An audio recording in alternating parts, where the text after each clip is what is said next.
চলুন আমরা যীশু খ্রিস্টের অলৌকিক কাজ ঝড় থামানো গল্পটি সম্পর্কে জেনে আসি। পরে যীশু একটা নৌকাতে উঠলেন এবং তার শিষ্যেরা তার সঙ্গে গেলেন।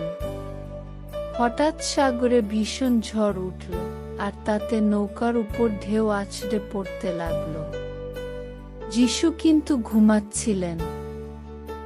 তখন শিষ্যরা তার কাছে গিয়ে তাকে জাগিয়ে বললেন, প্রভু, বাঁচান, আমরা যে মরলাম। তখন তিনি তাদের বললেন, এ অল্প বিশ্বাসীরা, কেন তোমরা ভয় পাচ্ছ? এরপরে তিনি উঠে বাতাস ও সাগরকে ধমক দিলেন।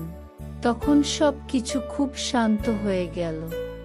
এতে শিষ্যেরা আশ্চর্য হয়ে বললেন, ইনি কি রকম লোক যে বাতাস এবং সাগরও তার কথা শুনে।